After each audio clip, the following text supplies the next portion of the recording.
One of the most popular metrics used in analysis of a multifamily deal and is really popular is cash on cash return.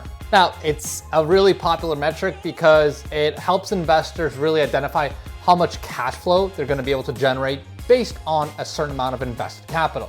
So what I thought I would do in this video is actually talk about more extensively the cash on cash metric, how it's calculated, and I'll give you guys my personal view on, how much you should rely on it and how much weight you should give to it in the context of analyzing a potential multifamily opportunity. So with that, let's get at it. What's going on, guys? My name is Lior and I'm a multifamily investor here out of Boston, Massachusetts, and welcome back to my channel. Now, before I get into the meat and potatoes of the channel, super quickly, guys, if this is your first time on my channel, first of all, welcome. Second of all, make sure you subscribe as I put out tons of new videos literally every single day, talking about everything on multifamily, including renovations, construction, finances, raising money, syndication, and everything in between. So if you're interested in that, make sure you check it out. So let's get right into it and talk about the cash on cash return metric. Now, in terms of what it is, it's pretty simple to understand.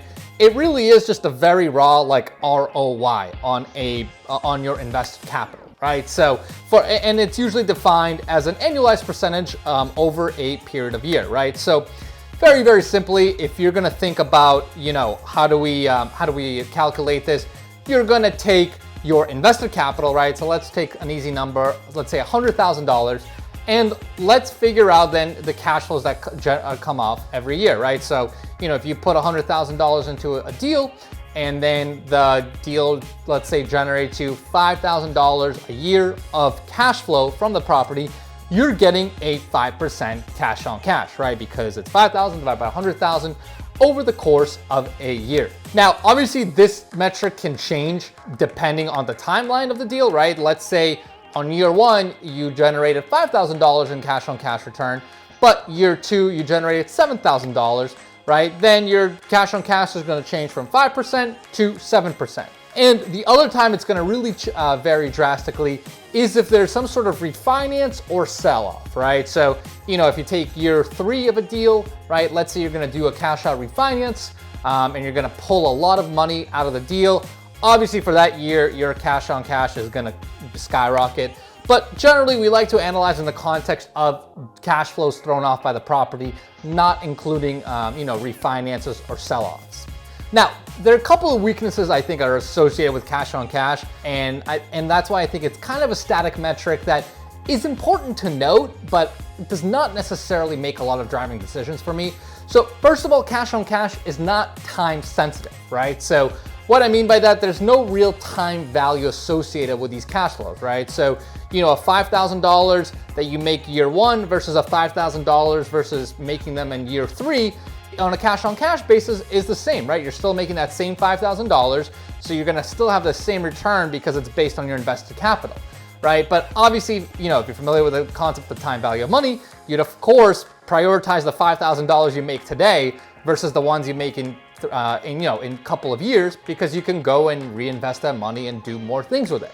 Now, the other weakness with this metric too is, besides just being static and only talking about the cash flows, it doesn't really incorporate any of the returns that really drive a lot of wealth when it comes to real estate investing, right? Or multifamily investing specifically as well, right? Because most of the returns when you look at a deal, right, come from the equity growth in a building, right? So basically, especially if you're doing, say, a value add project where you're renovating, improving the property, you're gonna be driving a lot of equity growth in the building. And that is not really captured on the cash on cash metric, right? Cash on cash is still only gonna reflect just the cash flows that are coming off the building on a month-to-month basis. They're not gonna reflect additional equity growth. They're not gonna reflect any principal pay down, right? Because obviously every month you're making mortgage payments and your principal payment goes down, right? So all of those big factors that create a lot of wealth and returns in real estate are not captured on the cash on cash metric, right? It really does become a very static metric.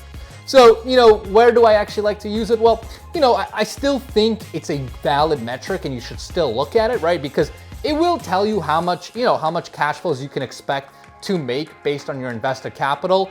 and I will certainly consider it as part of a larger equation, but it's not something that, is necessarily gonna typically swing a deal for me, right? Because, if you've seen my other videos, you know that I don't think it's the cash flow that necessarily drives returns in real estate.